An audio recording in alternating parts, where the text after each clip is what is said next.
All right, thank you for joining us at the DuPage Angling Network. And tonight we're going to have part two of our ice fishing in the DuPage County area. And we're going to be on with DuPage Angler Pond Boy, aka Daniel Byrne. And hopefully we'll have some callers into our new system for calling in. 630-447-9104 will get you to the DuPage Angler Command Center. And Dan, how are you doing tonight? Oh, really good. I'm excited about the streaming. It's pretty neat. Having guys be able to come in, call, tell us their stories, give us more techniques and info just makes the experience that much richer. I think it's going to be really cool.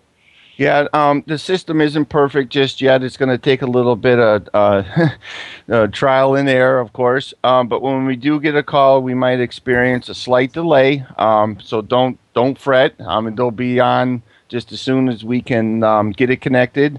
And but anyway, so Dan, how was your Christmas? Oh, it was a great Christmas. I got a nice pair of glacier gloves. I got a thinner pair because when I've been wading in the river, my thicker pair, I don't have the mobility, and it's really hard, even with the finger slits, to bait a hook, especially in that, in the brutal cold, and your fingertips and toes are get cold pretty quick. So I got a thinner 1 mil pair of gloves, and I'm hoping that I can still keep my hands warm. Yet now I should have more mobility, to hold my rod and to bait hooks and so forth when I'm going for walleyes. Oh, that's great. I was doing a little bit of research and it was saying that the number one reason, probably number one and two, is for people that quit ice fishing after their first time, is that they weren't properly prepared for their hands and feet. And when they get cold and they're miserable, they can't really do much, then they don't really look forward to the next trip. So it is important, especially for the beginners, that you get ready and just be prepared, and you're going to have a blast. Right, and that's what everybody's biggest fear is too. They all think, oh, they just picture these Eskimos out in the, you know, in the Yeah, Arctic or something. They're like, oh, I'm gonna be cold, and I'm like, I always say the same thing. I'm like, dude, it's like once we find the fish, it's like fishing in your living room. They don't understand how warm and nice it is. It gets in your shelter. that's right. Okay, And then good. right, and then once they do it, they're like, ah, I'm so comfortable. Having a shelter is great. It's just that's like the next step. You get your basic stuff, and then you want to start looking for shelter. And they have 1 man, 2 man, 3 man. They're kind of like tents though. So if it says 3 man, it's comfortable 2 man. If it's four, it's comfortable three. But they have these new. They're like two shelters stuck together. Frable makes one, Clam makes one. They're like $300. You can fit like 6 or 8 guys. They're like those pop up kitty tents. Remember those that they sell for kids? Well, it's almost like the same technology where they just pop open and they're huge. And I'm hoping maybe one day we'll have one for DA outings where we can have 6 or 8 guys in one of these things. They're really cool, Marty. Oh yeah, I've seen those at some tournaments, or they're not really tournaments, but the ice fishing derbies that I've been to in the past with the park districts. I've seen those before, and they're very cool. Yeah, I mean, me and Dark Star went over to BPS. Was I don't know, last night or the night before, and we were walking around and we were looking at those, and yeah, they pop right open, and literally you can have 8 guys. And for guys, guys that are listening that never been ice fishing, like, hey guys, why would you want to do that? Ice fishing's a little different. It's much more social, as long as you're not in a tournament situation. Because you can only fish, if I have a 6 inch auger, I can only fish 6 to 12 inches at a time if I'm using 2 rods. So, I mean, you can't fish a lot of water. So, it doesn't matter if somebody's right next to you, and it's a lot of fun. You're talking, you're having a good time. I've brought movies. I ordered a pizza. Oh, yeah, that's a good story, Marty. My brother-in-law I always go ice fishing on my birthday. Me and my brother-in-law, and I get on the phone. He's like, "What are you doing?" I go, "I'm ordering a pizza." He's like, "You're what?" I'm like, "I'm ordering a pizza." So the owner he goes, "Well, how do I know if you're going to be there?" I go, "I just paid with a credit card. What's it matter if I'm here or not?" He goes, "Good point." I go, "Pull up in this court." I go and look for the gray shelter and honk your horn. Man, it was the best lunch I've ever had ice fishing. Oh man, Pizza, in 19 degrees. It was just, oh, it was wonderful. when you have hot pizza when you're out ice fishing, it just there it is. I mean, that could be the best lunch. Oh yeah, it's like fillet and lobster at that point. It's just, oh, it was A wonderful. DuPage County shore lunch. Yeah, and then another funny thing about shelters is it doesn't seem to matter. Like you'll have this, these two little ice holes. Mine are 6 or 8 Oh, inch. sorry to break in, but we do have a call, so just be patient. We'll be right with us. Fantastic.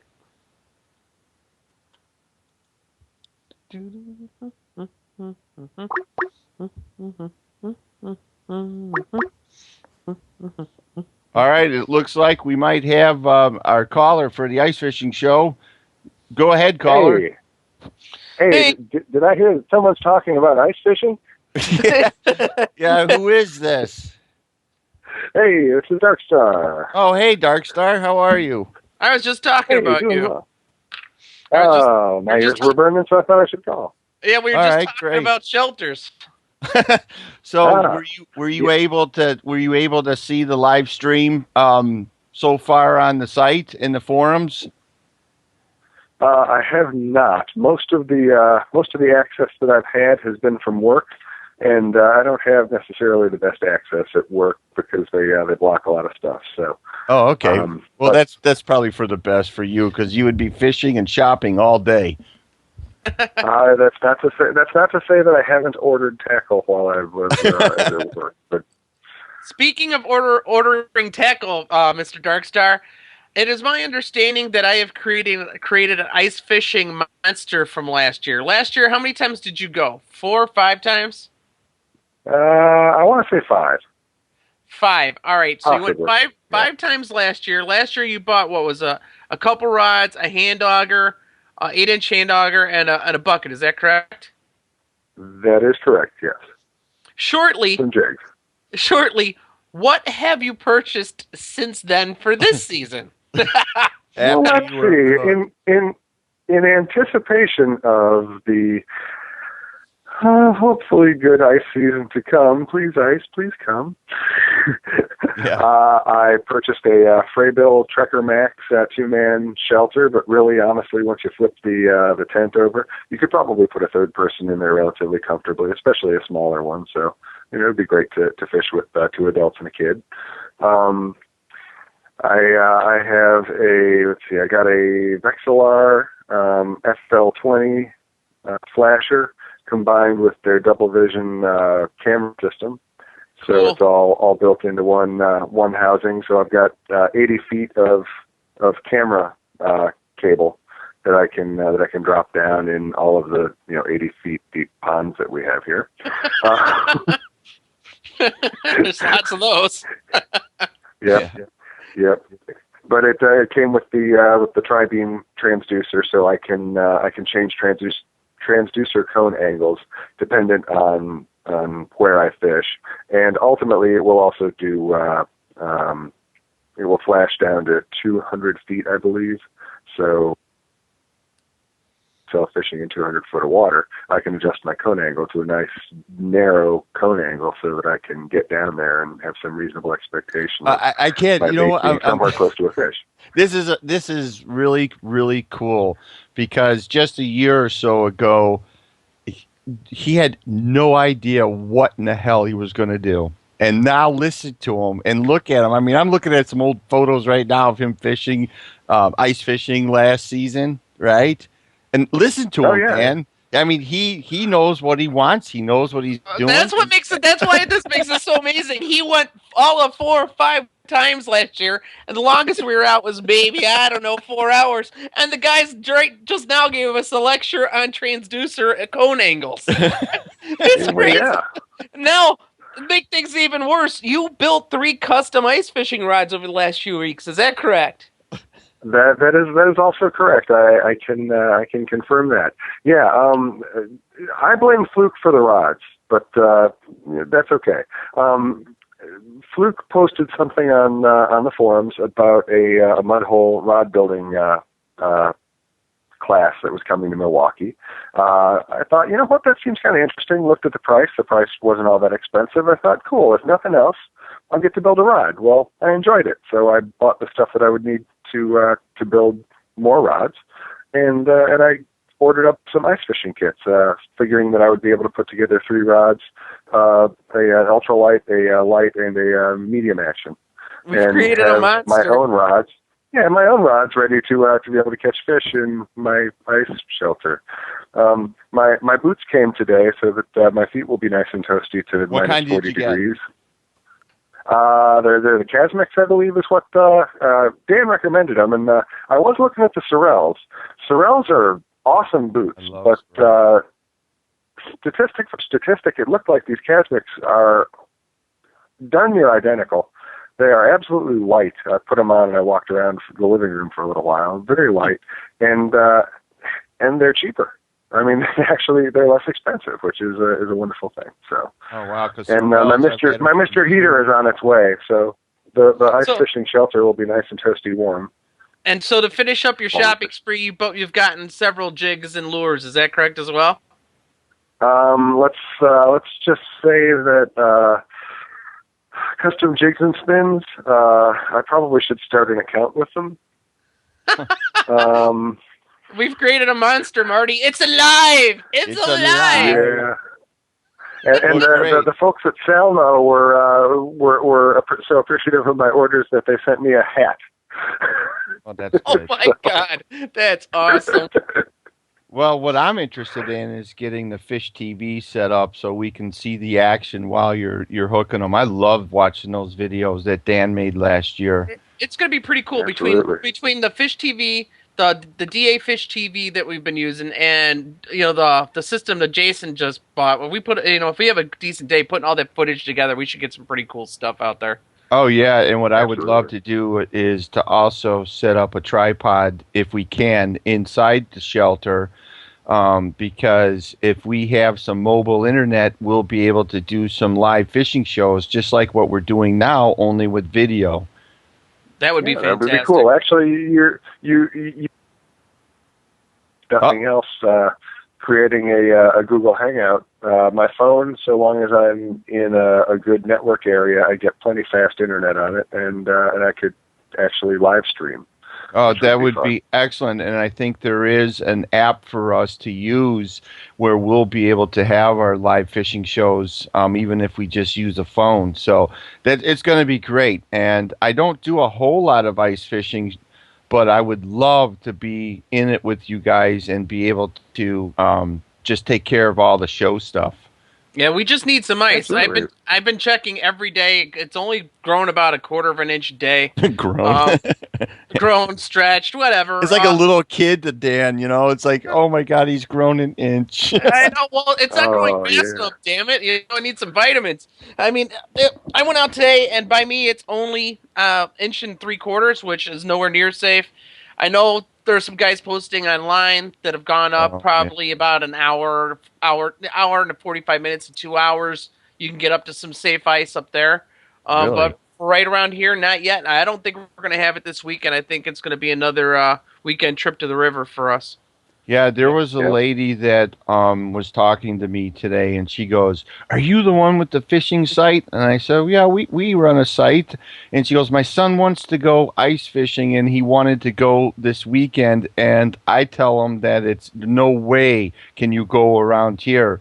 And I told her, I said, please make darn sure that it's at least 4 to 5 inches thick before anyone goes out there. And she thought it was supposed to be less than that. So there are a lot of people that want to go, but they don't really understand what really needs to take place before they go. Right, you're absolutely right, Marty.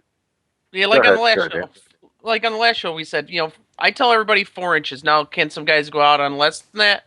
Maybe, but do it at your own risk. If you want to be safe and you want to stay alive and you want to make sure you're safe, wait for 4 inches. I don't think, catching some early fish on 2.5 inches of ice and taking a chance like that, it's not worth it to me. As much as I love fishing, I agree, and I actually just saw on I don't even remember where. I think it was linked off of one of the ice fishing things that I watch on the internet.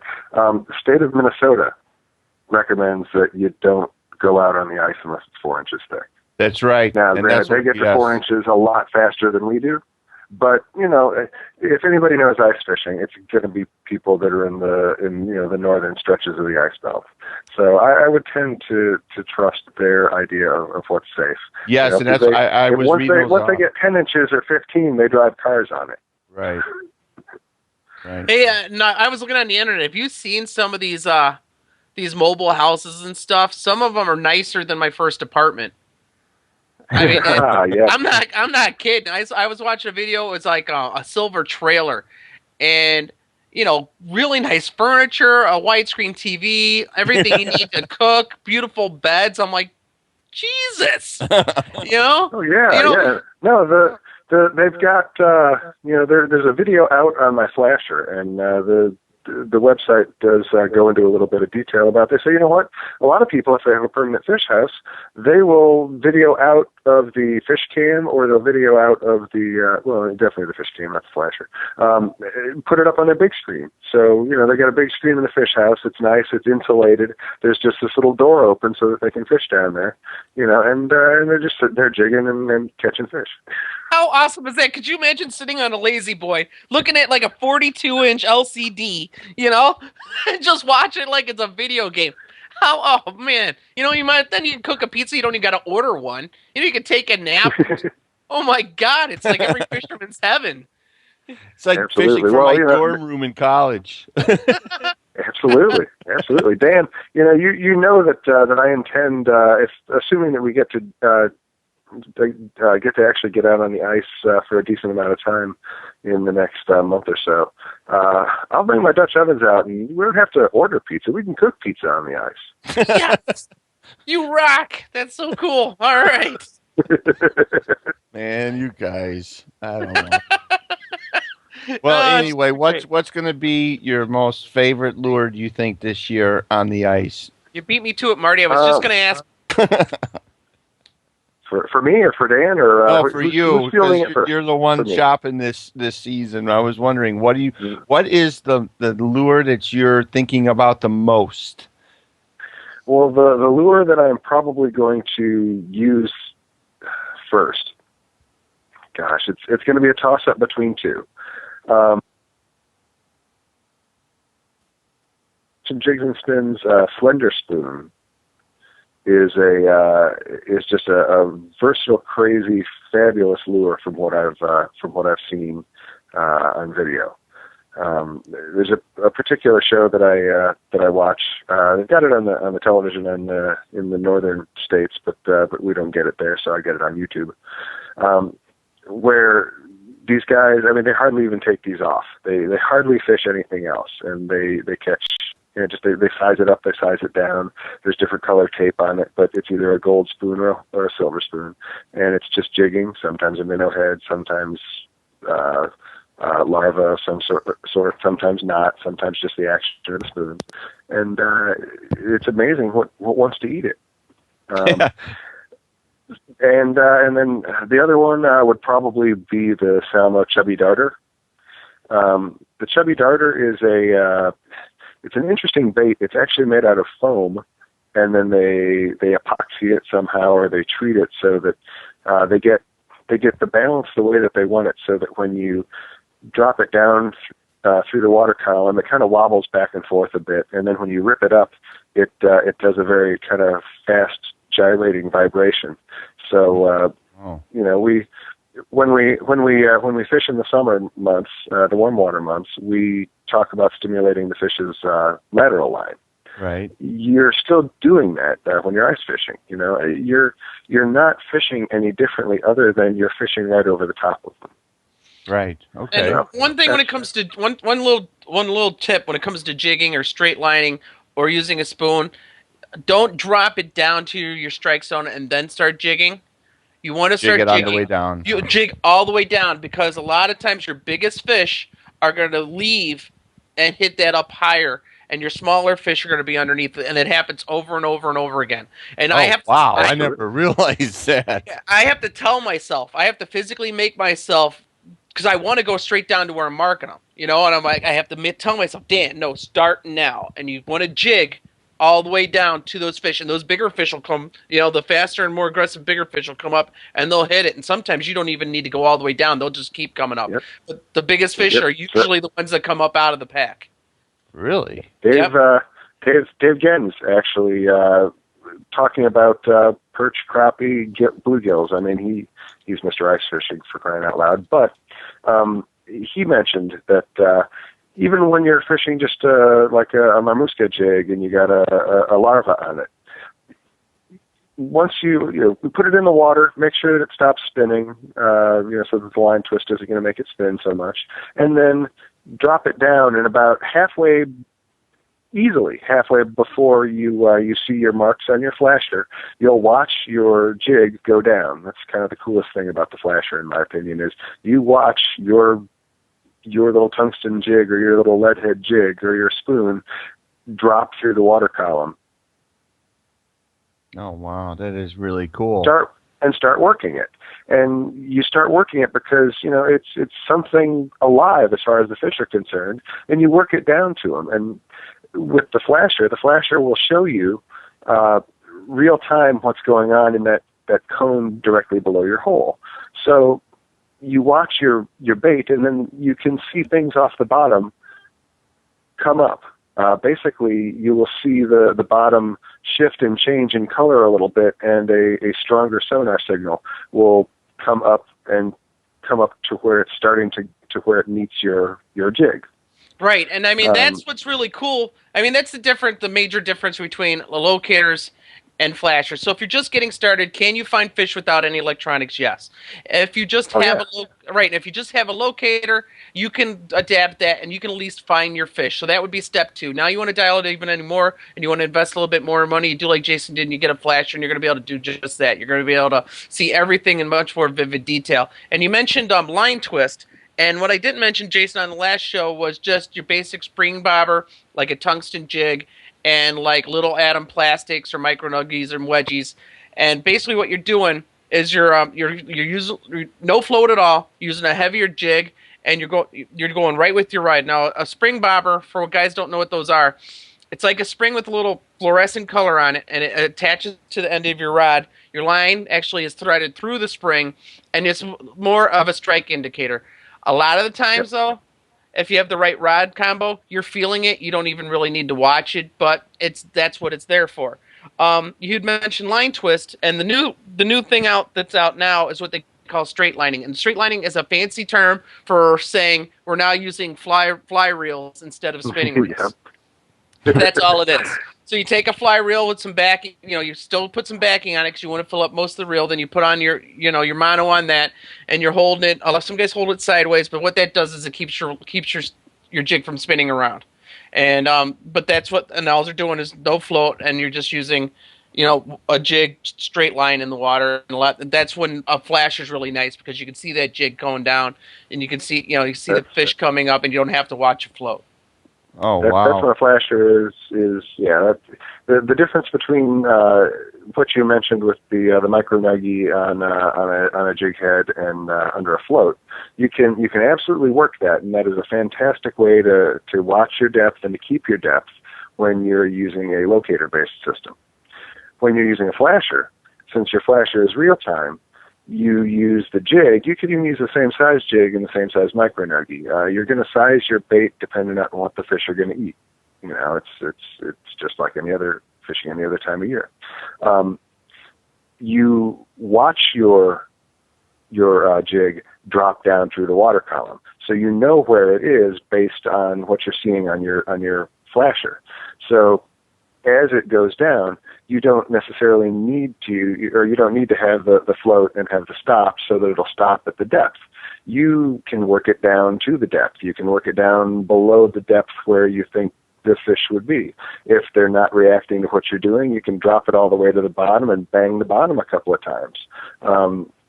The natural action of minnows when they're feeding on a mud type bottom is to sit there and peck at it, and it puffs up little bits of silt.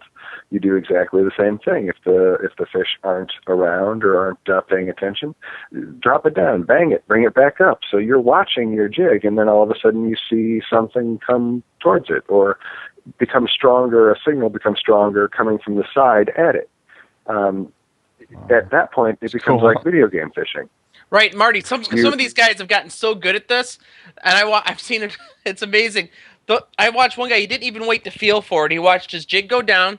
So I see his jig going down on his flasher. You see the fish come up. The two met. He set the hook. The two met, he'd set the hook. Yeah, He wouldn't even wait to feel it. It was incredible. Oh, and man. They watch, right. they watch, and they know. Yeah, exactly. When the strong signal intersects your bait, the fish or whatever is it's a fish. The fish is in the same spot as your bait. The chance of it not being in its mouth is slim.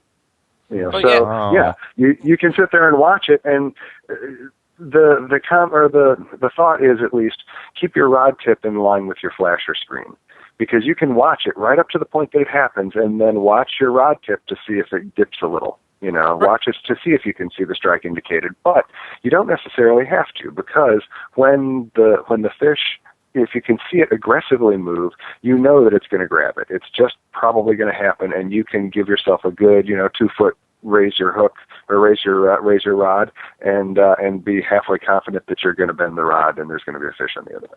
Wow, you know what? Time's flying, but I do have a question for Pond Boy before we end it. Do you offer any ice fishing guide trips? Yes, actually I do. I've had a couple guys are already starting to sign up. But yes, I go to DuPage fishingguide.com, and I'll be happy to take anybody else. Anybody who's just worried to go out there, somebody hasn't done it before, somebody wants to learn how to take their kids. They don't have equipment. Right, they don't have equipment, or they're going out there and they're not catching anything. Come with me, and we'll get it done that day. Oh, that is very cool. You put in, just a little bit of cash, and I'll what would take you a whole season to learn. We'll get it done in a day. Oh, that's really excellent. Darkstar, I want to thank you for calling in today. I know that technology's new, but it looks like it will be working for us over the next season and what's left of this season. And we wish you all the luck, but keep in touch and let us know how it's going with all your new equipment. And I hope to fish with you soon. Yeah, absolutely. You'll get to experience it firsthand, so long as the water solidifies and gets to a safe thickness, which I anticipate it doing. It's just a matter of us being patient, and I'm not very good at being patient. All right. Well, Dan, thanks again. It was a great show. And don't forget, DuPageAngler.com. We're getting new members all the time. If you want to be on the show, you can call or email or whatever you need to do to let us know that you want to be on the show, and we'd love to have you. The phone number is 630-447-9104, or just go to DuPageAngler.com. And thanks again, guys, and we'll see you soon. Good night, everybody.